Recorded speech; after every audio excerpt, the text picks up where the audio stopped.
अमर रहे कामरेड आजाद चंद्रशेखर పోరాడదాం ఆజాద్ చంద్రశేఖర్ ఆశయాల కోసం పోరాడదాం ఆజాద్ చంద్రశేఖర్ ఆశయాల కోసం పీడీఎస్యూపీవైఎల్ పీడీఎస్యూపీవైఎల్ జోహార్ కామ్రేడ్ ఆజాద్ చంద్రశేఖర్ కు జోహార్ కామ్రేడ్ ఆజాద్ చంద్రశేఖర్ కు స్వతంత్ర ఉద్యముడు కామ్రేడ్ ఆజాద్ చంద్రశేఖర్ 95వ వర్ధంతి సందర్భంగా ఈరోజు కుమార్ నారాయణ భవన్లో పీడీఎస్యూపీవైఎల్ ఆధ్వర్యంలో ఆయన ఫోటోకు పూలమాల వేసి నివాళులర్పించడం జరిగింది.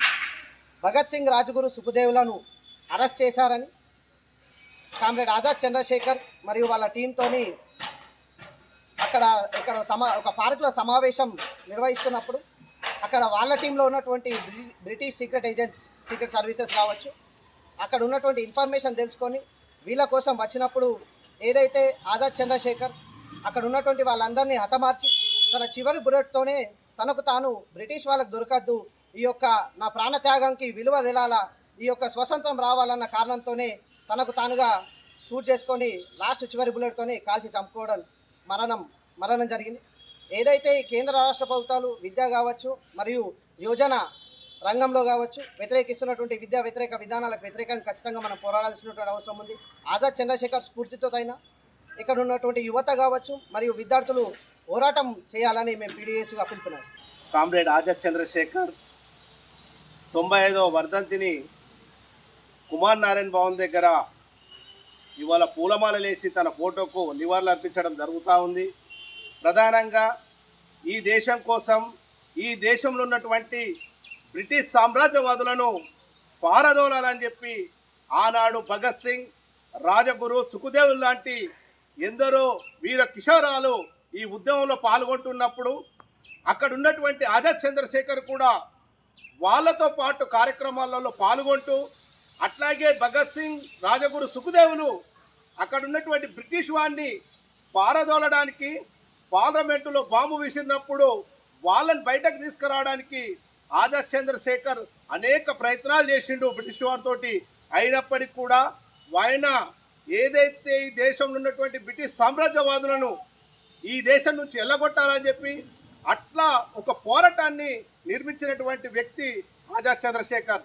ఆ క్రమంలోనే బ్రిటిష్ వాళ్ళు తనని దాడి చేస్తున్నప్పుడు తను ఆత్మరక్షణ కోసం తుపాకీ సమాధానం చెప్పినటువంటి ఆజాద్ చంద్రశేఖర్ చివరికి తన శత్రు చేతుల్లో చావకూడదు అని చెప్పి శబ్దం పూనినటువంటి ఆజాద్ చంద్రశేఖర్ చివరికి తన లాస్ట్ బుల్లెట్ ఉన్నట్టు దాన్ని తన రివాల్వర్ తోటి తననే కాల్చుకొని చనిపోవడం అంటే ఈ దేశానికి ఎంత గొప్ప త్యాగం ఉంది అనేటటువంటి విషయాన్ని మనం ఇవాళ యువతరం కానీ అట్లాగే విద్యార్థులు కానీ ఆలోచించాల్సినటువంటి అవసరం ఉంది.